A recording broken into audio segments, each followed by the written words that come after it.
how to choose the perfect woman's fragrance. There are obviously so many fragrances out in the world right now that how are you going to choose? How do you know which one is the right one for you? And there are quite a few ways to narrow down your search. The first one being figure out what you like and what you don't like. So a lot of people might try blind buying a fragrance. You know, they hear some hype about it, they buy it, and then they find out they don't like it. You don't want to go through that trouble because you'll lose money and it's not worth it. The best thing you can do, figure out which notes you know you like. So an easy way to do this, you can go to your local department store. You know, maybe people at the desk or the counter will give you some samples to try. And from there, you can kind of figure out which notes you like. For instance, I mean, there's a whole fragrance wheel that you can look at. But consider musky fragrances, citrus, sweet, sugary fragrances, florals, aldehydes, wood fragrances, spices. There are so many you can go for.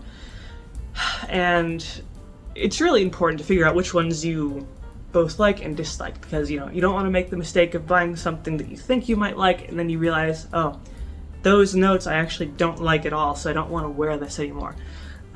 You can avoid that by kind of pinpointing which ones you really don't like. For instance, like I don't like civet that much. Sometimes it's alright, but I'm not a big fan. I'm not a big fan of like praline, sugary, sweet notes. And I would have no idea about that if I didn't try different fragrances and figure out what I, dislike or like. So it really takes some time, but you'll eventually get down to the meat of the issue. And once you figure out what kind of genres you do like, you could go more specific, like which notes do you specifically like out of that genre. If you like, for example, wood notes, which wood note do you like the most? Do you like cedar, fir, ebony wood? What do you like? So understanding that will make everything much easier. Then you can move on to the more complex sort of problems to tackle. You can consider the different concentrations of fragrances, like there are eau de cologne, eau de toilette, eau de parfum, extrait, all these different sort of concentrations. And those will help you determine the strength of the fragrance. And they usually maybe have to do with the price point as well. Clones are usually cheaper because they have less perfume oil in them versus, say, eau de parfum or extracts, which have way more perfume oil in them. They usually last longer as well, so you're going to pay more for that. But usually the bottle will say somewhere what concentration it is, if it's eau de cologne, eau de toilette, whatever. The most popular concentrations that you'll find are the eau de toilette and the eau de parfum. They're just very common, and you won't too often see the extracts except for very expensive luxury alternatives to a certain fragrance. Like I think Shalimar from Guerlain, they have an extract for Shalimar, which is extra expensive and extra strong. Then of course there's clones, which are more affordable because they have less of the actual perfume oil.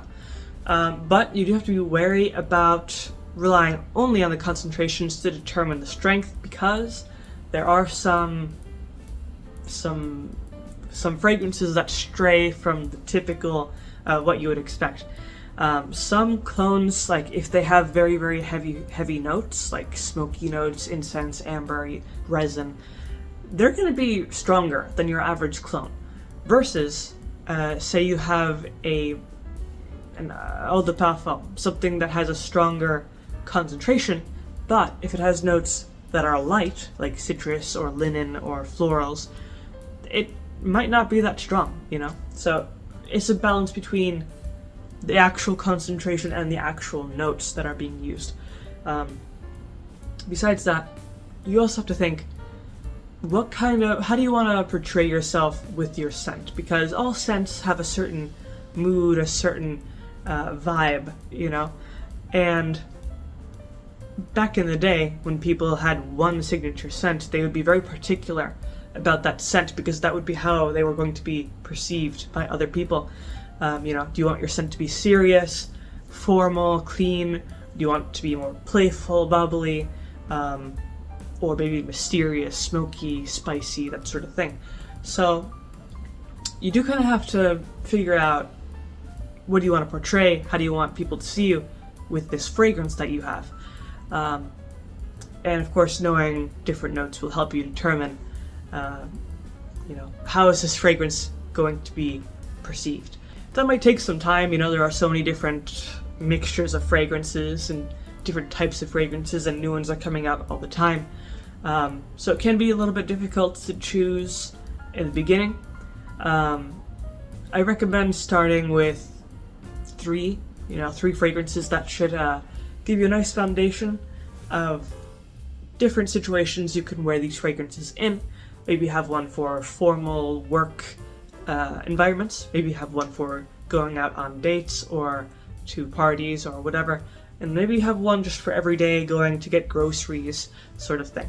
So of course you can have more than three, but three is a good baseline, because the concept of having only one is kind of outdated and not that fun. I like having at least three. You can kind of toss them around, replace them, and then of course you can grow from there. Maybe you want 5, 10, whatever amount of fragrances.